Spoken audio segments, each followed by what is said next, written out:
I understand that people, if you don't win, people will say that I need to go, but that is not my responsibility. That is the board. I will fight with all my strength to continue my dream. I want to coach this club. So my job is, you never know. It happened with Sir Alex Ferguson. One game changed the history. So I'm just fighting every day. The next game is going to be the game that changed my history. That is my job. When the time comes, it's not my decision. So I'm not worried about that, and I will be fine. I will say the same thing. I will be fine.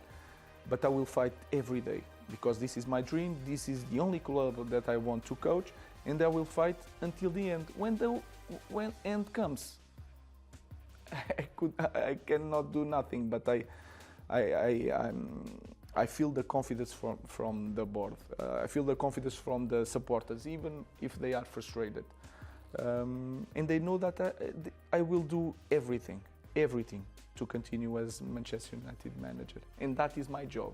My job is not to think if I have one more game, two more games, or three more games. If I have just one more half of the game, I will fight with all my strength to keep my job and to keep my dream. So that is my job. I will continue to do that.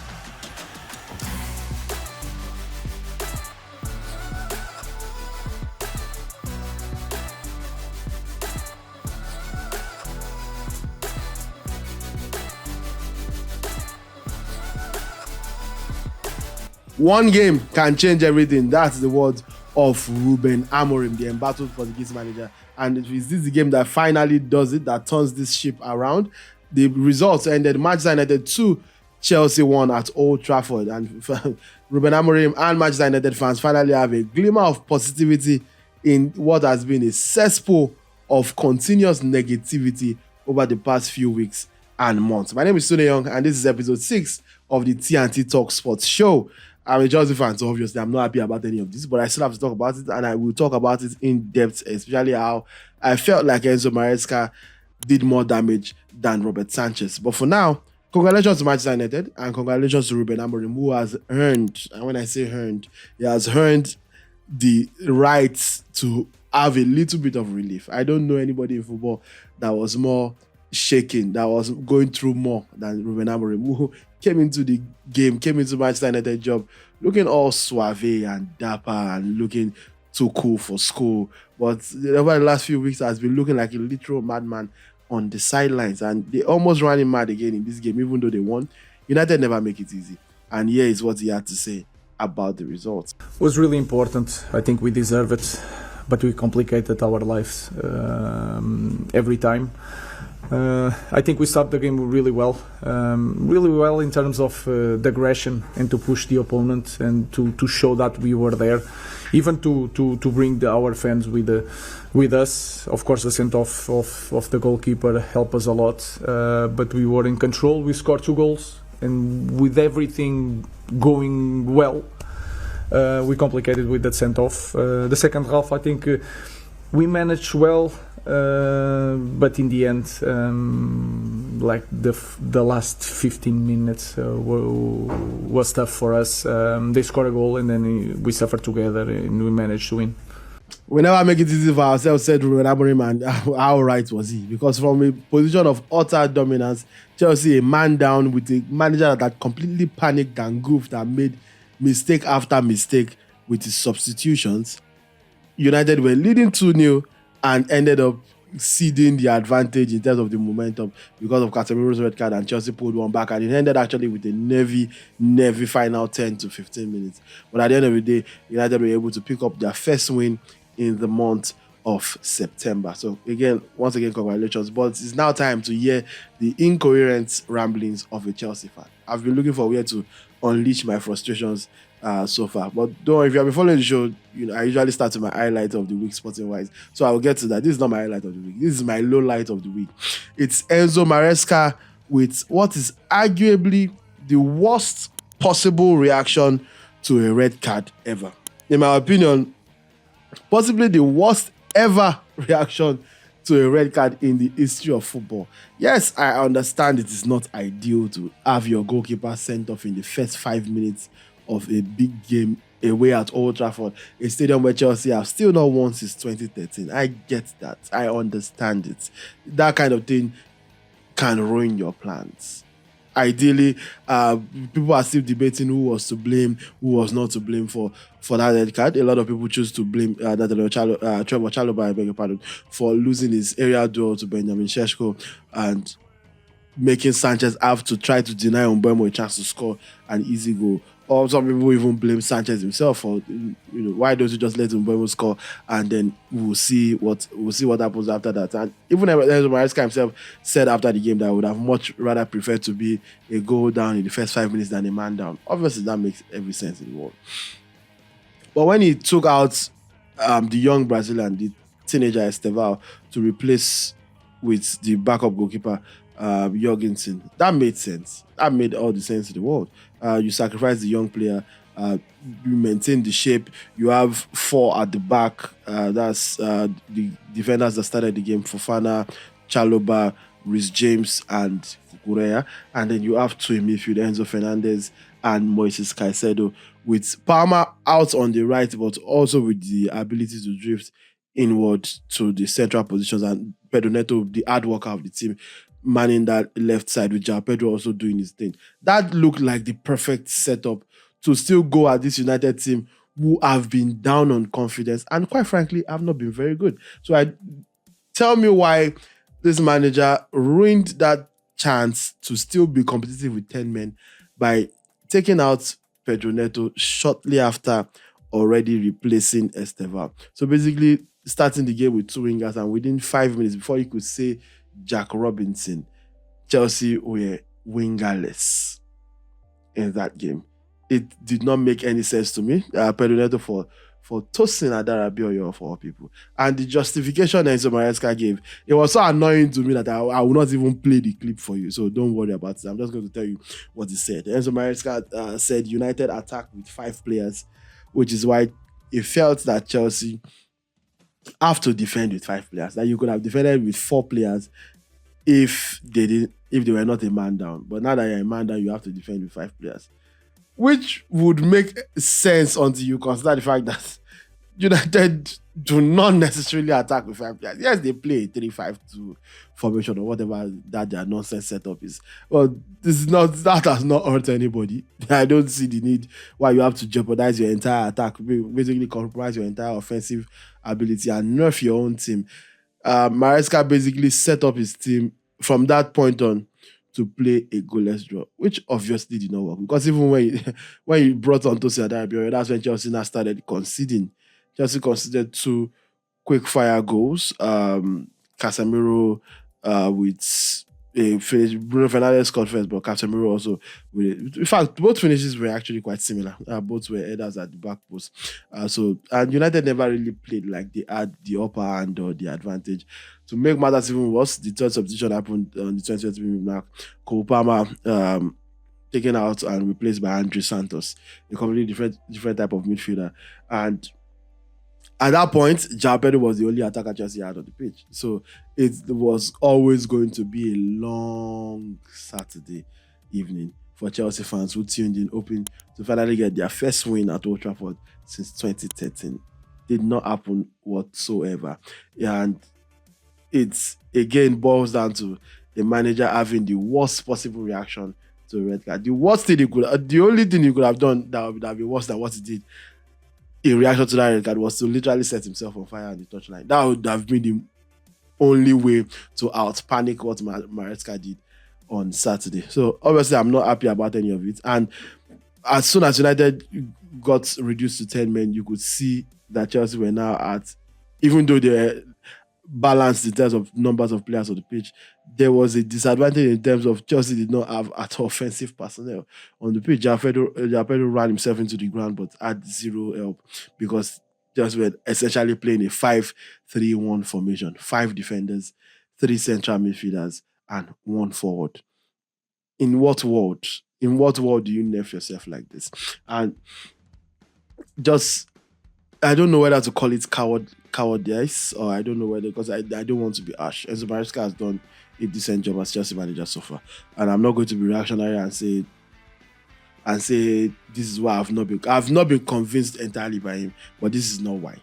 This just adds to the reasons, but it's not why I've been skeptical about Enzo Maresca. And before, I don't do result-based analysis. Even when he was winning, I'd always maintain that this is not much of an improvement from the previous manager in Mauricio Pochettino. So this is not an agenda-based argument. It's just, as a Chelsea fan, what I see with my eyes and how I process Enzo Maresca's interpretation of football. So the more I talk about this, the more mad I become, which is pissing me off. So to lighten up the mood, I'm just going to go to what I want to call a new segment, which is going through some of football Twitter's greatest hits.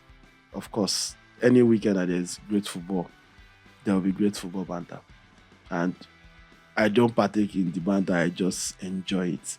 And lots of you cooked over the weekend. I'm going to read out a few tweets. If I missed anything, you can let me know in the comment and reply with your own favorite banter tweet of the weekend. But tweet of the weekend, hands down. Tweet of the weekend, hands down, goes to Prof on Twitter at V Modulates, whatever your name is, I don't care. But this tweet, Hall of Famer, Gani Faweimi, life bencher. Because obviously, with the picture of Alejandro Garnacho dressed as a senior advocate of Nigeria. That's generally one of the funniest things I've ever seen. And the fact that it went so viral because it's so niche. Like, football Twitter is usually comprised of, everybody, basically everybody in the world. But this is such a Nigerian reference. So it means that it's really Nigerians that had to see this tweet and understand it. And 985k views on Twitter on a particular tweet, 14.6k likes.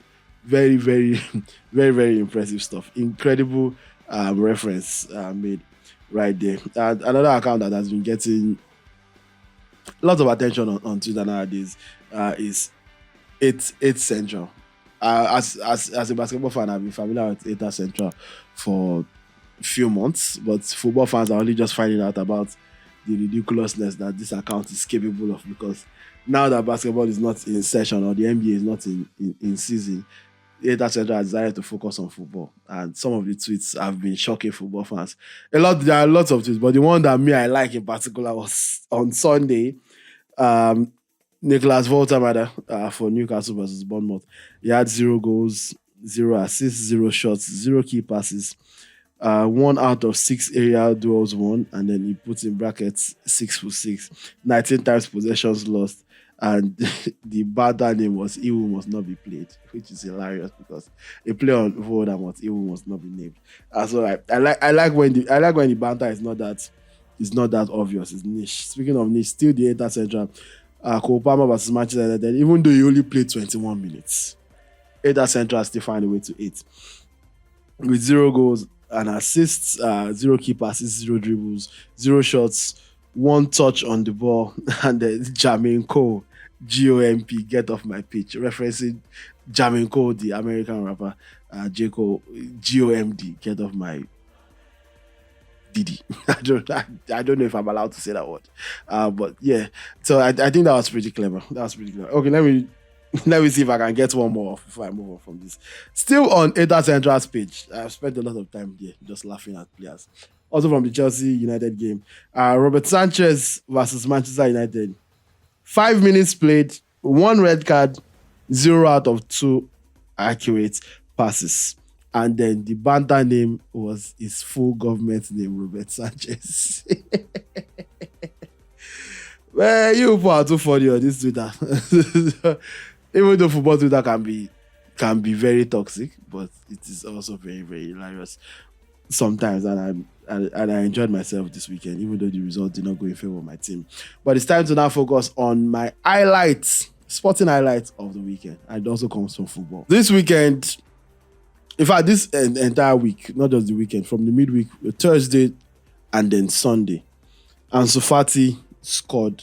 Ansu Fati on Thursday scored his debut goal for Monaco. His first goal in 687 days. 679 days, in fact, I beg your pardon, 679 days. 4-1, Monaco lost away at Club Brugge in the Champions League, but Fatih got on the score sheet. And then he followed that up on Sunday in a 5-2 win against Metz at home to Monaco in the French Ligue 1 with a brace. And it's just incredible to see the amount of emotion that was on his face. I felt it, and for me, it was my sporting moment of the weekend. After scoring, he was in tears, and lots of his former Barcelona teammates, or current Barcelona teammates if he's on loan, Lamine Yamal, Pablo, Gavi, lots of those guys are showing him support online. And if you're a football fan, you have to put your rivalry aside and really applaud the entire situation, because this is a player that has been through a lot. Was supposed to be the next one that the Barcelona's next number 10 after Lionel Messi. He would always have that record in history. In fact, that's a trivia question that I'm sure lots of people will fail. Who got the number 10 jersey immediately after Lionel Messi? I'm sure 30 years from now, nobody will see Ansu Fati, but it was Ansu Fati. So that's how talented this kid was, and it just didn't work out. And not only did it not work out, it did not work out at Brighton. He fell out of rotation at Barcelona. And just when it looked like it might be over, he's at Monaco now, scoring the goal. So it is quite impressive. And congratulations to Ansu Fati. I'm very, very happy for him. I mentioned him scoring in the Champions League earlier in the week. Champions League action happened. I don't need to go over the results because you all watched it, and that's news of the past by now. Chelsea lost. That's if you did not get that, Chelsea lost 3-1 to Bayern Munich. Star of the Champions League obviously has to be Marcus Rashford.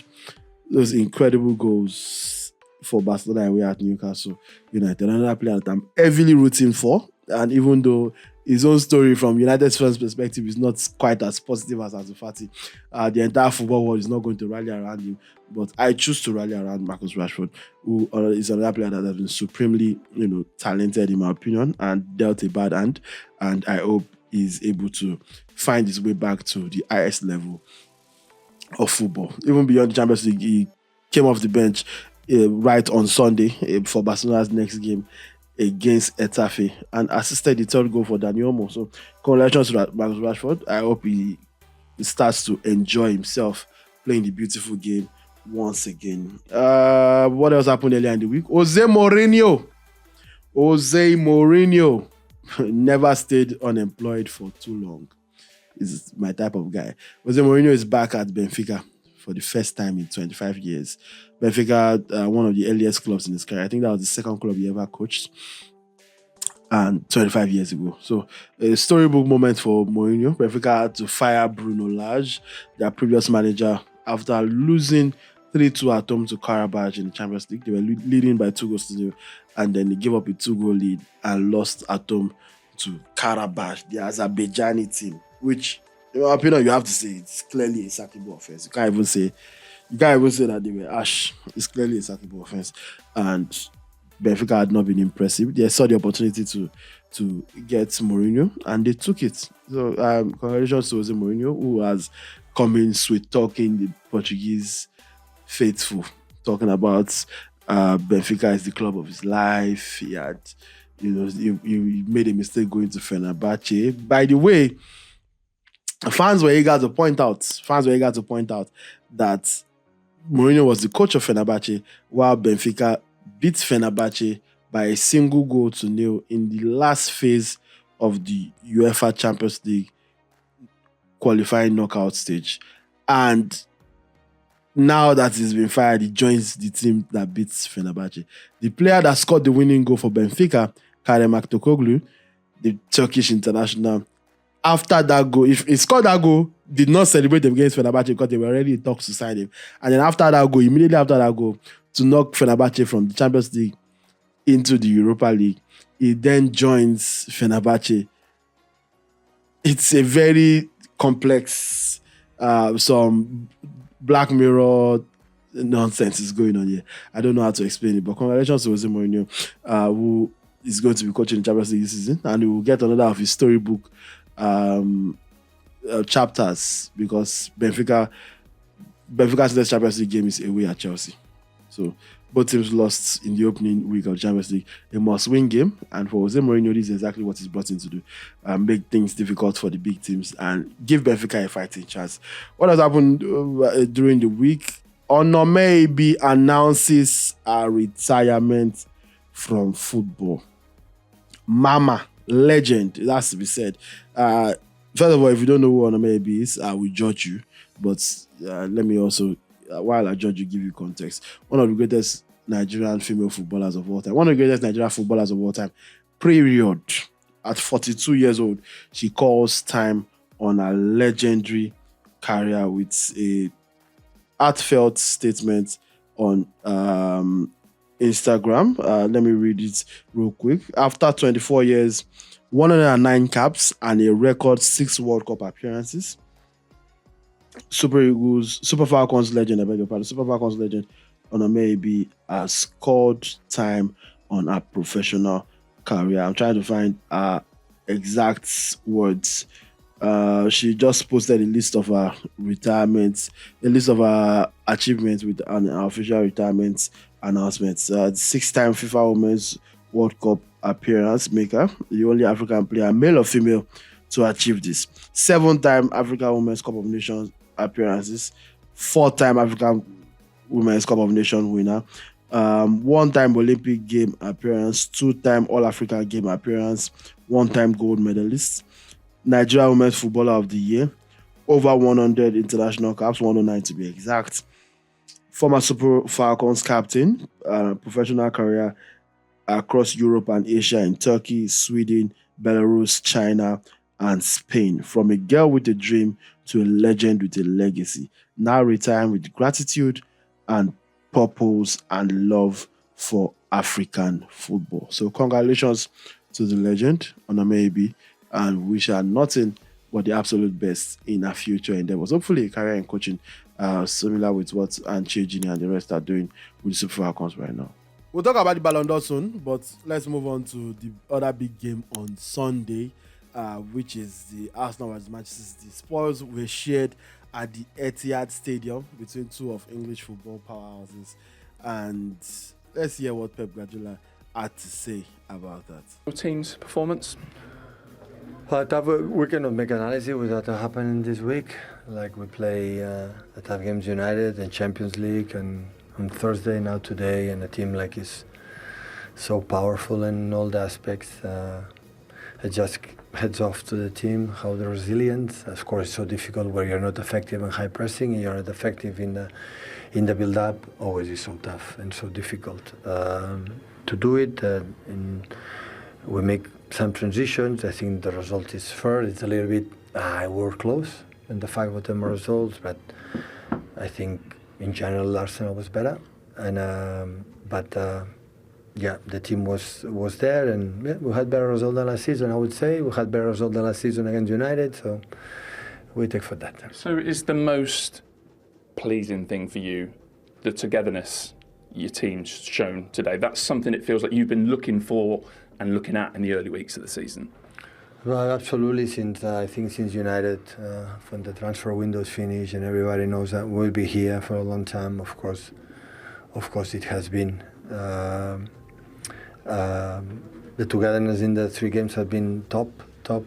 Of course, in the way we play today, it's so demanding for them. They are so aggressive, and in the long balls, on balls, they are so really good, and they have everything. So we defend incredible well the corners, like they are masters, and yeah, we take that point. Of course, we have to improve, but after 5 games in the Premier League is where it is. I think you said you weren't effective in your high pressing.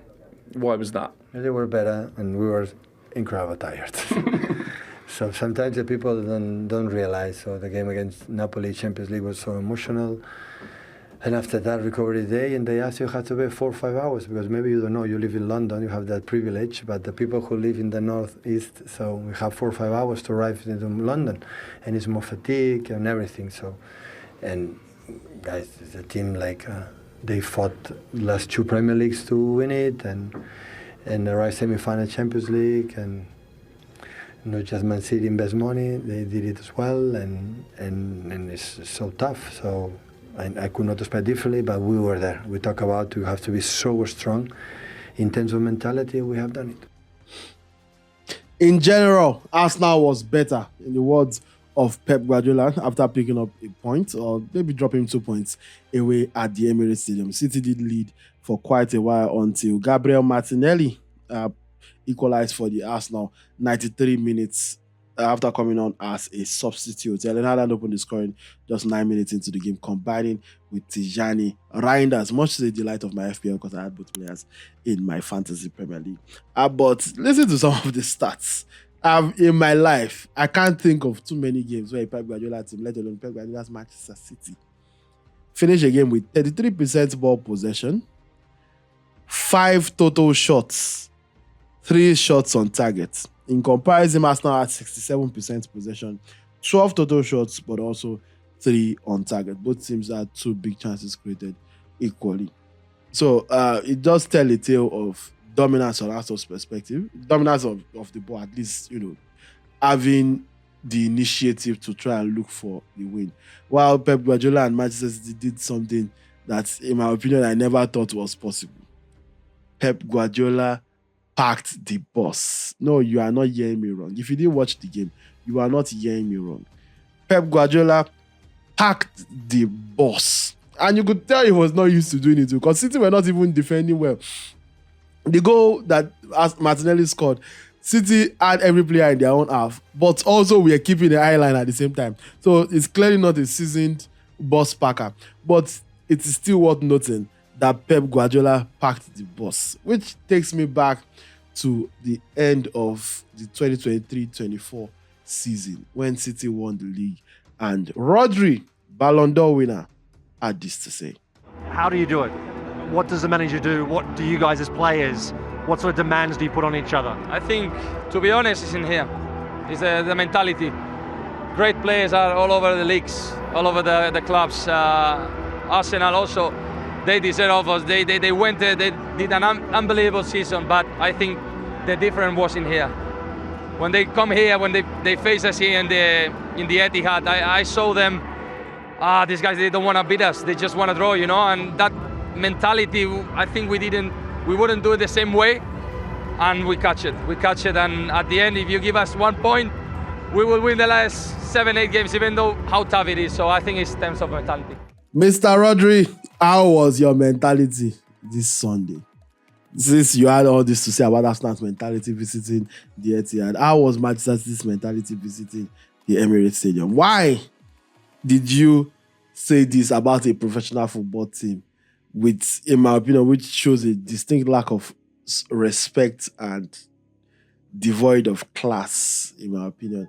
In this life, no eternal champion. Now, Manchester City have seen nothing but struggle since then, and have now resorted, with Rodri in the lineup, by the way, Rodri played the full 90 minutes, now resorted to packing the bus. This is why you should not speak anyhow when you're on top. And I personally did not like when Rodri said that. I have been looking for the opportunity to throw these words back in his face, and I'm glad that I got the chance to do it. Arsenal won, Manchester City won. Arsenal, I feel like they got the best of that game, dominated proceedings, and had a late equalizer to show for it. Eberechi Eze with a superb assist. Now 2 assists in the Arsenal shirt. Still no goal yet, but at least they know they count 0-7 for my guy. So I guess let's all work out. So congratulations to the Arsenal. What does this mean for the Premier League title race so far?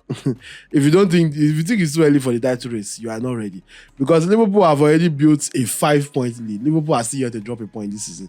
How they are doing it, we don't know. Actually, we do know, because there's been a lot of calls in their favor. But they also have shown a lot of quality. They always take the game to the opponents. They always show initiative. And they did so at the weekend on Saturday in the early kickoff. First game of match week 5, actually. The Merseyside Derby 2-1 winners at home to Everton. Even though David Moyes and Jack Grealish had a lot to say about the officiating, which they were not wrong about. We also cannot take away from the resilience of Arne Slot's men and how they've approached this season by simply refusing to give up. So 5-point lead at the top of the table over Arsenal, Tottenham and Bournemouth, all of whom have 10 points. Liverpool have 15. And then you come down to Crystal Palace with 9, then Chelsea, Sunderland and Fulham with 8. And then you go to the Manchester teams and Everton with 7, Newcastle 6, Tottenham all the way, Nottingham Forest all the way down in 15th with 5 points. Then you go to the 4-pointers, Burnley and Brentford. Then Aston Villa and West Ham with 3 points, and Wolverhampton Wanderers still yet to pick up a point this season. Just as their manager Victor Pereira signed a new contract, and Tolu Arokodare is still struggling to find the back of the net since joining. It just played 2 games, so maybe we should calm down on that. But yeah, that's where we are on the Premier League. So far, so good. Let's move on to the Ballon d'Or. Moment of truth, I record on Sundays. So this is happening before the Ballon d'Or. So this is going to be more of a prediction. The Ballon d'Or is happening on Monday. This episode drops on Monday and it's dropping hopefully before the Ballon d'Or. So obviously I expect Ousmane Dembele to win it. With the kind of season that he had last time out. Obviously you win a treble with Paris Saint-Germain, scored the amount of goals that he scored, with the amount of assists that he did as a PSG player in the home of the Ballon d'Or, France Football in Paris. That's where the awards are happening. So you would expect that the stars are aligning for Ousmane Dembele, especially because the main competition that he has, Lamine Yamal, is not the unanimous favorite from his club, because there are still Barcelona leaning people that are split between Yamal and Rafinha. So that might work in favor of Ousmane Dembele. But yeah, 35 goals, 16 assists in 53 games for Ousmane Dembele last season. Incredibly impressive. 51 goals and assists in 53 games, en route to winning a treble. I don't see how you do that and not win a Ballon d'Or. Caveat. Something has changed my mind. Because the Le Classique was supposed to happen on Sunday night. That's the match between Olympique Marseille and Paris Saint-Germain. But because of weather conditions in Paris, the game has been moved to Monday night at the same time as the Ballon d'Or ceremony. Which means neither Ousmane Dembele nor the entire Paris Saint-Germain team and affiliates are going to be present at the Ballon d'Or ceremony. On the contrary, on the flip side, Lamine Yamal is reported to not only be attending the Ballon d'Or ceremony, I know for a fact that he's being dressed by Louis Vuitton, because that information has been out there. This level of PR is only done for winners. I also know, not by looking for any of this information, that Lamine Yamal is going to be traveling, or has traveled, I don't know which it is, with 20 family members, because he plans to have a post-Ballon d'Or party. My journalistic mind, even though I still want Dembele to win the Ballon d'Or, my journalistic mind is telling me that everything points in favor of Lamine Yamal. All these preparations are in favor of the eventual winner. So I would not be surprised if Yamal comes out of Monday night as the newly minted best player in the world. But I would also be disappointed if Ousmane Dembele did not win it. Because again, 35 goals, 16 assists, and a treble. If that doesn't win you Ballon d'Or, then what will? You win the Champions League, you win your league, you win your cup, and then you are the highest goal scorer, the highest assist in the team. What else do you need? It's reminiscent of when Haaland came to the Premier League in his very first season, won the Premier League with a record amount of goals scored 51 goals in 52 games across all competitions for Manchester City in a treble winning season, and somehow did not win Ballon d'Or because, Lionel Messi. But now, it's not Lionel Messi, it's Lamine Yamal. I don't think Lamine Yamal should be enough, at least not right now, to deny Ousmane Dembele what his rightfully is, which is his best player in the world gong. If any player is even going to have a chance, that's to be Rafinha, who was equally as prolific for his club. So, in my opinion, I am hoping and praying, Ousmane Dembele, I'm putting you in my prayers, but hey, my prayers have not been effective lately because my ticket has been cutting lately, which leads me to a brand new segment. It's a show of new segments. Who cut your ticket? I promised last week that I was going to be running down a list of coupon busters over the weekend, and that's what I'm going to do today. So, ladies and gentlemen, strap in. Even though it was a relatively chill weekend, Friday, Saturday, Sunday, most of the favorites did what they were supposed to do, winning, scoring goals. So I'm sure lots of people did win this weekend, but there were still some teams that fell and yours truly, me, was a victim. On Saturday, Hellas Verona Juventus ended 1-1. A lot of people would have expected Juventus to win that game, even though they were away from home, but they've been in good form lately. Or at the very least, score more than one goal. Did not do it, that they ended 1-1. The one that broke my own camel's back, Alaves losing 1-2 at home to Sevilla. I never saw it coming. I never expected it. Sevilla are not a great team. They've sold too many players. They've not signed enough players. They had not won away from home this season. And they beat Alaves 2-1. Alaves who have been pretty good, especially at home. They beat them 2-1 and ruined my home win or draw. Leicester Coventry in the English Championship ended goalless. There was nothing you could have bet on in this game that would have come true. There was absolutely nothing. Straight to, over one, score one goal, Leicester. Nothing. Ended goalless, helped nobody at all. A goalless scoreline absolutely helps nobody. And speaking of goalless scorelines, PAOK Thessaloniki in the Greek Super League were valued at less than 1.20 odds for a win at home to Panathinaikos. Not even Panathinaikos, Panathinaikos in the Greek league. That game ended goalless. On Sunday, not too many spoilers, but Bournemouth Newcastle, I'm sure would have ruined some people's tickets over 1.5. Borussia Dortmund won 1-0 at home to Wolfsburg. But even when they win, they still spoil tickets because nobody's betting on Dortmund to win. You bet on Dortmund to produce goals, and 1-0 is just not a very Dortmund result. So I apologize if this is causing PTSD for some of you. I did not intend to reopen your wounds or rehash them this lovely Monday, but sorry. That's the Coupon Busters segment of the show. Let's move on to other notable results from the weekend. Lots of games were played from Friday to Saturday to Sunday with a focus on the top 5 European leagues and the CAF Champions League, baby. African football is back at the elite level, even though we're still in the preliminary rounds. In the Premier League on Saturday, Liverpool beat Everton 2-1. I already mentioned that. Brighton 2, Tottenham 2. Brighton losing a 2-goal advantage and Tottenham coming back to equalize.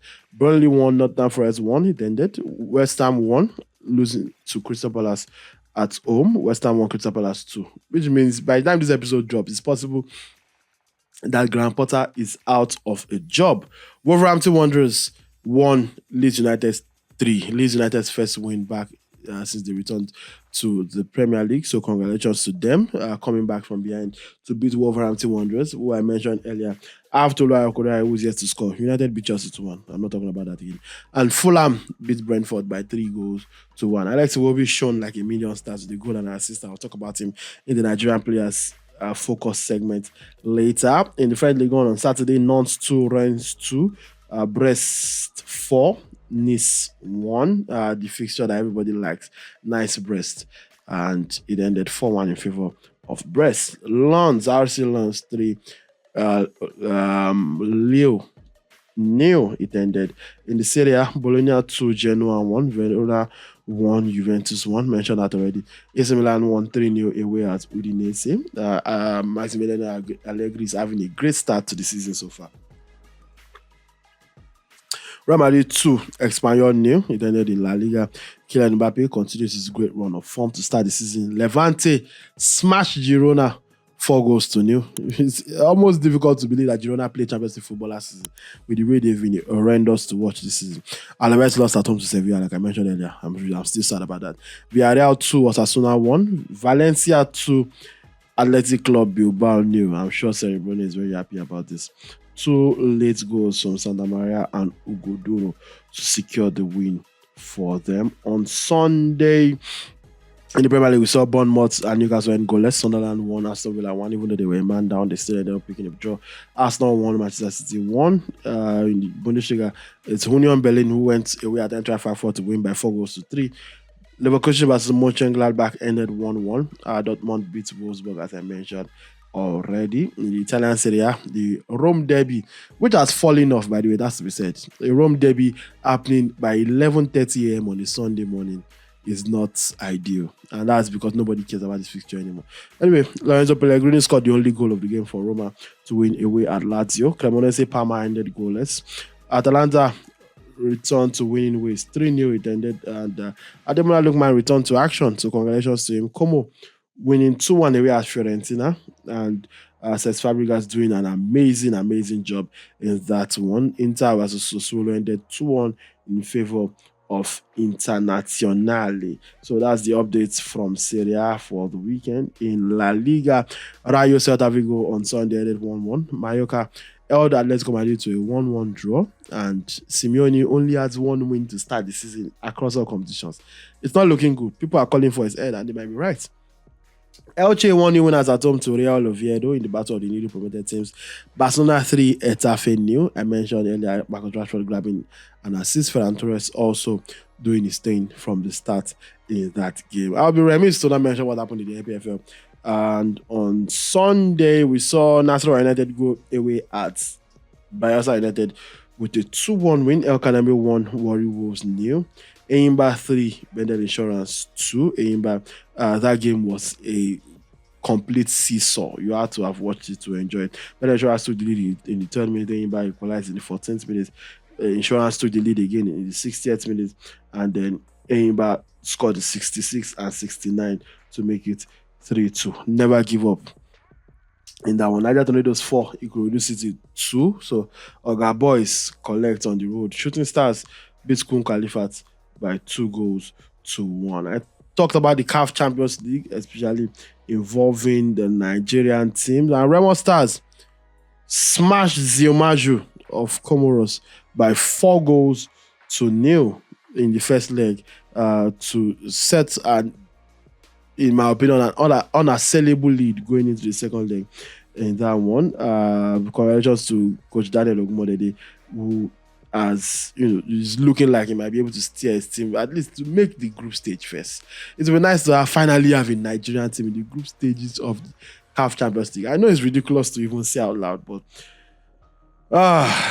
and if it helps, this is the first time in I think 4 or 5 years that the NPFL season is starting before the preliminary rounds of the continental qualifiers. So I think that might actually play out in favor of the teams because there's a lot more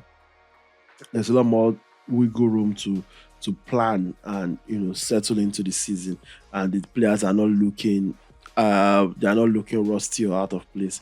In the CAF Confederations Cup, Rivers United were able to go away. That was also in the Champions League actually, but it happened on Saturday. Rivers United avoiding defeat away from home against Aigles du Congo, obviously a Congolese team. So goalless away from home, and we're coming back to Nigeria with a chance to make it to win on home soil and advance to the next round. So congratulations to Nigerian teams who did the thing. Very, very happy with the first leg results so far, and hopefully it can get much better in the second leg. So like I said, that's the results from the weekend. Let's move on to the Nigerian players updates. How did your favorite Nigerian superstars perform over the weekend? I already mentioned Alex Iwobi with a superb goal and an assist for Fulham against Brentford in that 3-1 win, and congratulations to you if you have him in your FPL. But let's consult the oracle that is Eagles Tracker, see how our Nigerian players performed over the weekend. Even before I check Eagles Tracker, I did watch Trabzonspor, where Paul Onuachu was able to score a fantastic goal, and guess who gave him the assist? Just guess. Andre Onana. So Onana and Sef no do 07. Chesko, if you do 07 and Onana no do 07, we will have some uncomfortable conversations. First thing I can see on Eagles Tracker is Esther Okoronko's goal. Esther Okoronko scores again for AFC Toronto, so congratulations to her. Rafael Onyedika puts in another impressive midfield display to help Club Brugge earn a home Belgian Premier League, Belgian Pro League win over STVV. So Club Brugge 2-0 winners against STVV. Rafael Onyedika played all 90 and did not score or assist, but had an impressive performance. He did score in the Champions League win over Ansu Fati's Monaco. As I mentioned earlier, 4-1. Onyedika scored in that game. So leading to many people asking, why does this kid not play more often for the Super Eagles of Nigeria? But if you ask me, Nashela go ask.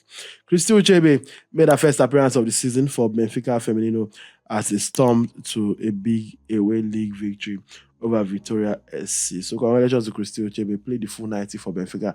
A player I had the opportunity to speak to when the Super Falcons were on their Mission Next tour. I was privileged to spend a bit of time with the team at a dinner party for the Super Falcons after winning Mission X, and I was able to speak to Christy Uchebe. If I'm feeling like it, I'll shamelessly plug the interview somewhere at the end of the episode.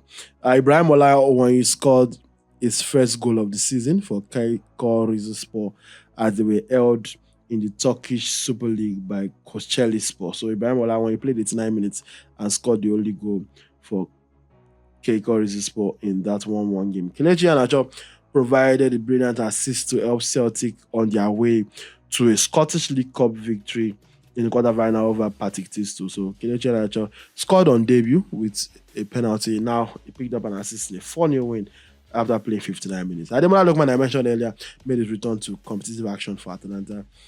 As a late sub, he only played 3 minutes. The game was already sealed, but I think it was about getting into the flow of the game again, just getting a run out. So it wasn't about contributing to the game. So congratulations to Lookman. It looks like he's not going to be frozen out this entire season. Rasheedat Ajibade provided our first assist for Paris Saint-Germain Femini in their first home game of the season as they defeated Nantes comfortably.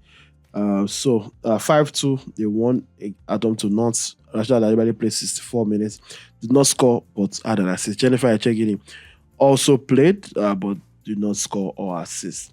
Alex Iwobi, I already mentioned earlier, with a goal and an assist. Calvin Bassey also put in a good shift to help Fulham on their way to a home victory against Brentford. 3-1 attended. Terry Murphy scored for OGC Nice. The only goal for Nice as they lost 4-1 to Brest. I mentioned Paul Onuachu earlier. Another tough outing for Tolu Arokodare and Wolves. They fell to a disappointing home Premier League defeat against Leeds United. 3-1 with Tolu playing the full 90 but failing to score or assist. Nnamdi Ofobo net a brace to lead Barnet FC to a comfortable League 2 victory over Grimsby Town. You remember Grimsby Town, the owners of Manchester United? 3-0 it ended, Nnamdi Ofobo with 2 goals. Bright Osai Samuel put in an impressive performance to help Birmingham City on their way to a victory 1-0 against Swansea. Osai Samuel played 67 minutes in the championship. So I think that brings an end to the updates. I will be remiss to not mention that Ashley Plumpter had 2 assists and a clean sheet for our team Al Ittihad in the Saudi Women's Pro League. 3-0 winners against Eastern Flames FC. Francisca Odega also played 25 minutes in that one. So congratulations to all of our Super Eagles and Super Falcons and just Nigerian players doing their thing overall. Thank you very much for making us proud, our superstars. Speaking of superstars, I have one on the other side of the line. Tosin Abayomi with In Other News with Tosin to let us know what's up in the world of sports. Hello guys, my name is Tosin Abayomi. Welcome to In Other News on the T&T Talk Sports podcast. And obviously I'll be joining in time to time, checking in and giving you some of my thoughts about some other news. I know Tunde has given you a breakdown of the major details in football and obviously from the World Athletics Championships. But let's actually talk about boxing and basketball, my 2 favorite sports. Let's actually talk about boxing. And in boxing, we're talking about Anthony Joshua. Last week we talked about the fight between Canelo Alvarez and Terence Crawford. And now we are talking about a potential fight that may be as big or even bigger than that, which is the fight between Anthony Joshua and Tyson Fury. This fight has not been made yet, but let's discuss the details. Now, Anthony Joshua has reignited his feud with Tyson Fury in a public call-out. In the social media post, Joshua commended Joseph Parker before condemning Tyson Fury. I mean, Tyson Fury has not boxed since last year's defeat to Daniel Dubois, but he took to Instagram to write, "To my supporters, I'll be back to lace my boots up and put my gloves sooner rather than later, hopefully punching Fury's head and dancing around his flicker jab. The former heavyweight champion is expected to return to boxing earlier next year, with his promoter Ed Head saying that they are aiming for a major fight in the summer, with Tyson Fury still their target." Joshua's former opponent, Joseph Parker, is fighting Fabio Wardley, even though he's the mandatory challenger for undisputed heavyweight champion Alexander Usyk. Joshua gave credit to Joseph Parker, saying, "I'm proud of Joe Parker, even though he's a competitor. We'll recognize he's in the fight, get to fight wherever, whenever, and that's the DNA of the real general, unlike his mate Tyson Fury." Now, let me give you my thoughts on this. The fight between Anthony Joshua and Tyson Fury will be a shame if it is not made. Let's just be crystal clear. It will be a shame if it is not made. And the reason why I'm saying that is because these are two legendary British heavyweight boxers. Neither of them is undisputed. Tyson Fury was able to defeat Vladimir Klitschko, I think back in 2015. Yeah, back in 2015, and he unified the divisions, but he was never undisputed because Vladimir Klitschko, even though he was the champ at that time, he never won all the belts. And obviously, Joshua was on the come up then. But when he left, Joshua was able to defeat Vladimir Klitschko again and reunite the division. And the only person that Joshua was unable to actually make a fight with was Deontay Wilder, who had the WBC belt at the time. And since then, Tyson Fury had his issues. He talked about mental health, came back from his mental health issues and defeated Deontay Wilder. The logical thing would be, okay, fight Anthony Joshua. He was unable to do that. They were unable to reach an agreement, and Anthony Joshua went on to fight Andy Ruiz, where he lost his belt. And ever since then, there's been a cat and mouse game between these two people. And honestly, I can apportion blame to either of them. Maybe Joshua should have given a better contract. Maybe Fury should have done this. But it would be a shame if the two biggest British heavyweights of all time do not fight in this era. I mean, Fury has fought Wilder, he has fought Usyk. I mean, Joshua has fought Usyk, he has fought Dubois, he has fought Joe Parker. I mean, it's what is there? Both of you now, they no longer have the belt. It just makes sense, makes common sense that they go into this and they say, you know what, let us do this. Let us make history in 2026. Let us actually come together and produce one of the biggest fights in British boxing history. This is going to be one of the, like, I don't even know. Wembley will be, the tickets for Wembley will be overfilled. Like, it's going to be a massive event, and they know this for their legacy. It is that important. It is that important. So for me, whatever they are doing, Anthony Joshua and Tyson Fury, they need to get the job done and decide what they need to take to make this fight for their legacies. British boxing really needs this fight. And the second thing I'm actually going to be talking about is WNBA. Before the start of the new NBA season, we're talking about the WNBA. Obviously, I'm a huge hoops fan, and obviously the Caitlin Clark sensation is not going anywhere anytime soon. So let's talk about the WNBA. And the WNBA, the first thing we'd like to talk about is the first round of basketball. We had the Indiana Fever take on the Atlanta Dream. The Atlanta Dream won the first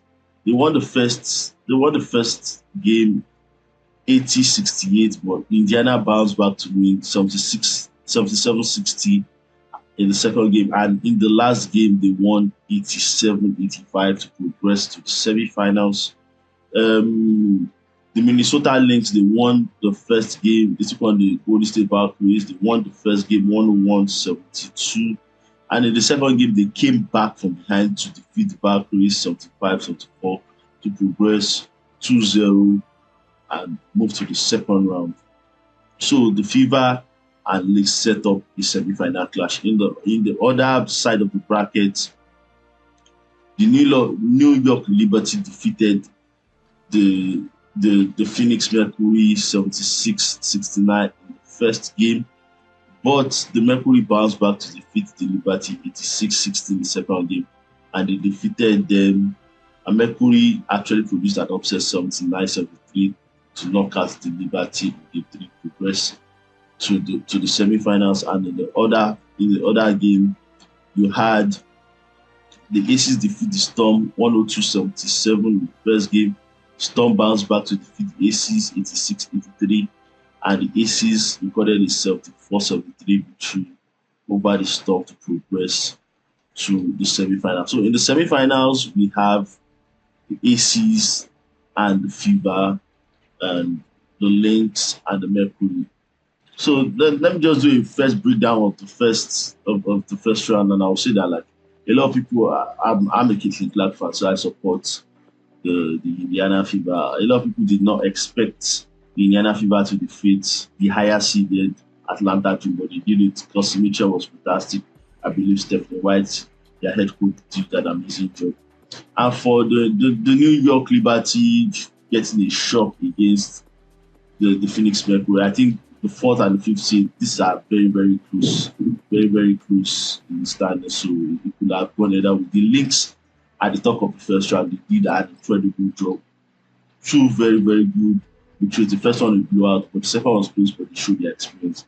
And the Aces, they just needed 1 point to be able to get the second game. It was very, very close. It could have gone either way against the Seattle Storm. But the main news from the WNBA was Las Vegas Aces star Asia Wilson winning the MVP. And this is something that I am unhappy with. I'll tell you my opinion, obviously. Asia Wilson defeating Nafisa Collier to win the WNBA MVP for the 4th time in record. Congratulations to her. She's deserving of the award. Now, to say she's deserving of the award doesn't mean she should have won the award. She put up the performance to get the award. But this award should have gone to Nafisa Collier. Nafisa Collier joined the 50-40-90 campaign. She shot 50% from the field. She shot 40% from 3. She shot 90% from the free throw line. An incredible campaign. The Lynx were the number 1 seed. She won the Player of the Month 3 out of 4 months. I mean, she was incredible until she had an injury. And for her not to be crowned WMVP just shows that there are a lot of inconsistencies with the voting. A lot of inconsistencies with the voting. And that's just a simple truth. A lot of inconsistencies with the voting. And it showed, honestly, it showed also in the Rookie of the Year voting. How would you say that Paige Bueckers, who won 9 games out of the Dallas with 10 games this season, should have gotten 70 out of 72 votes for the Rookie of the Year? When Sonia Citron and Kiki Riafen did an incredible job with the Washington Mystics. Yes, they didn't make the playoffs, but they should have gotten more points and more votes. So I honestly and I terribly disagree with the voting in the WNBA MVP award and Rookie of the Year award. But let's go to the semi-finals of the WNBA playoffs, and they just finished the game while I'm recording this. The Fever, the first game, actually defeated Aces 89-73 on home court. AJ Wilson collected her MVP on the ground, and she put up a stinker in this game. The star of the show obviously was Kelsey Mitchell with a career playoff high 34 points. Lexi Hall was incredible. Her defense on Jackie Young, she had a plus 24 in this game. Incredible. outing for the FIBA, and they take a 1-0 lead. Now, unlike the first round where it's a best of 3, which means it's the first team to win 2 games, the semi-finals is a best of 5 series, so the first team to win 3 games, and the FIBA already have taken game 1, they lead 1-0. So we go to the second game. The Lynx had to come back from behind to defeat the Mercury in the other semi-final. Nafisa Kolia was the star of the show. She produced 18 points and 9 rebounds and put a very, very good and high-level defense on Alyssa Thomas, the MVP candidate for the Phoenix Mercury. I mean, it was incredible job by the Lynx coming back from behind. And the game 2 is on Tuesday, but in this series, even though the FIBA are without Caitlin Clark, I think they just match up well with the Aces, and I see them going through. And I think it's going to be a repeat of the Commissioner's Cup final, which in the NBA, in the WNBA finals. So I see the FIBA and the Lynx meeting in the WNBA finals. And that is it for other news with Tosin. My name is Tosin Abayo. We continue following the T&T Talk Sports podcast. Thank you so much. Thank you very much, Tosin, for that update. Congratulations to Eja Wilson, who has been named the MVP of the WNBA for the first time in her career. The GOAT, in my opinion, of women's basketball. I'm sure lots of people would disagree with that, but that's my take. She looks good. Anyway, let's give more updates from other sports, including the Tokyo 2025, which I tried my best to bring the best athletics reporter in the history of the universe, Formula Fameso, on the show, but we could not make it work this week, but we'll probably try and make it work next week. But yeah, I'll have to do the report myself. So Noah Lyles anchored Team USA to the 4x100 meter gold, clocking the 5th fastest time in history. So the United States were able to defeat Jamaica, who I would have felt were the favorites, especially seeing as they did the 1-2 in the 100 meter race, with Oblique Seville winning that one. I would have thought that they would pip Laos and the Americans to this relay gold medal, but Laos and the team brought it home. The newly crowned 200 meter world champion left no stone unturned.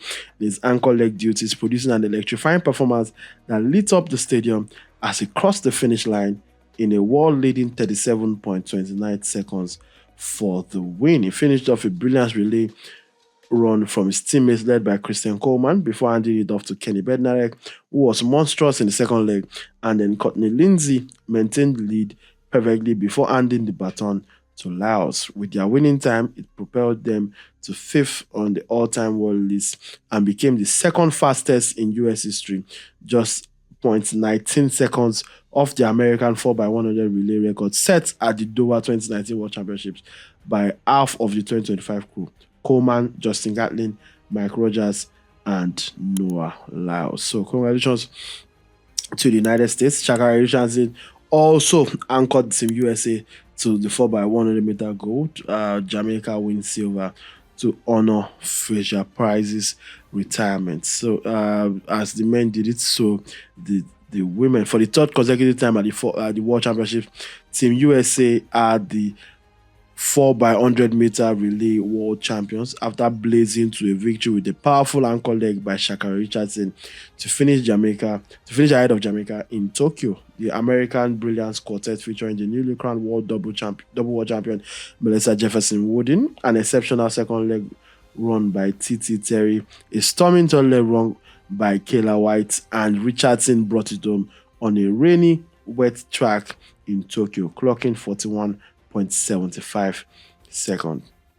Jamaica, inspired by the legendary Shelley and Fraser Price as the lead-off runner, joined by Tia Clayton and Tina Clayton, settled for the silver medal with a powerful ankle leg from Junior Smith to bring it home in 41.79 seconds, while Germany got the deserving bronze medal in 41.87 seconds. Botswana stunned the USA to claim Africa's first 4x400 world title in history. So Africa, go Botswana. On a rainy night in Tokyo, Botswana were not denied their historic moment, defeating the almighty Team USA to claim Africa's first men's 4x400 world title in history. The squad containing Lee Epi, Letile Tebogo, Bayapo Ndori, and New Luclam world champion Busan Colin Kebina-Chipi individually gave their brilliant performances to bring the baton home in an exceptional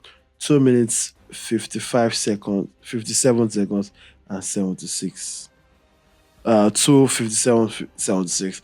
So Kebina-Chipi gave the best performance for the team, catching up and beating 400-meter world champion Rai Benjamin on anchor as the Americans finished second in 2:57.83, just ahead of South Africa in third with the same race. So South Africa having the bronze, Botswana taking the gold. So congratulations to the brothers. South Africa, Kenya, and USA win appeal to get second chance for relay final.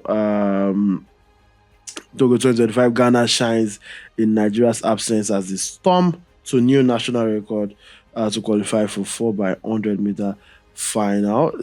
Just in Nigerian news, Ezekiel Nathaniel makes Nigerian World Championship history, runs second fastest 400-meter time by an African in Tokyo. So congratulations to Ezekiel Nathaniel, who was denied a place on the podium in a dramatic end to the men's 400-meter final at the Tokyo 2025 World Championship. Ezekiel Nathaniel narrowly lost out on a medal after finishing fourth in a new Nigerian record of 47.11 seconds. The breakout hurler competing in a stacked final against four of the world's best 400-meter hurlers in history. 22-year-old held his own brilliantly with a strong finish after the last barrier. Sadly, it wasn't enough to earn a podium placement. Olympic champion Rai Benjamin won his first world title in a season best of 46.52 seconds, far ahead of Alison Dos Santos in 46.84 seconds. Qatar's Abdulrahman Samba returned to the World Championship podium for the first time since Doha 2019, clocking a season best of 47.08 seconds. Natalia was only 0.05 seconds from winning the bronze medal, coming close to being the first Nigerian man to win a World Championship medal since Francis Obikwelu in 1999. Surprisingly, in a twist of events, Benjamin was disqualified. Benjamin was disqualified after it became obvious that he had hit his last barrier, which nudged and impeded Nathaniel's momentum as he approached the finish line. This led to the other medalists being upgraded in their medal positions, and Nathaniel was awarded the bronze medal. The decision was contested by Benjamin and the American officials, who protested and were ultimately reinstated to the original finishing position, including other medalists. This outcome was especially disheartening for Nigerians who had already started celebrating their first time medalists. So it's very sad circumstances to deny Ezekiel Nathaniel, but I'm sure we'll be back. Congratulations to the hurdler. And speaking of being back, I too shall be back next week, by which time we'll have a clear idea of who the best player in the world is. I think I already have a clear idea of who the best player in the world is, and it's none other than Kylian Mbappe, who has been the best player in the world for the last 3 to 4 years. But we'll have an idea who was the best player in the world for last season. That's what these awards are about. Or at least, who do the journalists like for last season? The journalists that vote for France football. So, congratulations to everybody involved. I'm still rooting for Ousmane Dembele, but I totally also see a world where Lamine Yamal will win it after all the preparations and the PR that I've seen over the week. I'm going to leave you with the words of Jamie Carragher on Chelsea's squad building, summarizing the problem perfectly. If you are going to spend damn near £2 billion in the space of 3 years, you should have better options than Tyreek George, Trevor Chalobah, Tosin Adarabioyo, and the likes. From me, Tunde Young, and Tosin Abayomi, and the rest of the team, thank you for watching and listening to episode 6 of the T&T Talk Sports show. Please like, share, subscribe, comment. Let everybody know that you enjoy what you're watching, especially the algorithm. And I will see you next week. Over to Jimmy Carragher. I want to go back to Chelsea, Kelly, actually, because I said about the manager didn't cover himself in glory, maybe, with the changes he made in the first half. It was a bit messy, but listen, you're down to 10 men, you lose the game. And I think Chelsea supporters now at the moment think I've got it in for them because me and him had a big argument a few days ago. But I actually think the manager's done a brilliant job since he's been there. I mean, he's coming in year one, he's got them Champions League football, they were never in contention for the title, so Champions League football through the league. He's won the competitions he was in, does brilliant to, not just beat Paris Saint-Germain, but really, take them to the cleaners in the World Club Championship. My criticism with Chelsea is the actual 3.5 years they've been there in terms of a club and how you can still have that team. And we're saying no chance for the league. And Chelsea fans know that. If you go back to Chelsea teams winning the league, who did they have as goalies? Cech and Courtois. That just tells you all you need to know as a Chelsea fan. And my big problem with Chelsea is how, nothing to do with Maresca as such, but how 3.5 years in, with the money that's been spent, you turn up to Old Trafford with the goalkeeper and the centre-backs that you've got. It can't win you the league. There's no league in 100 years where the standard of those players in those positions for Chelsea right now can win the league. It just can't happen.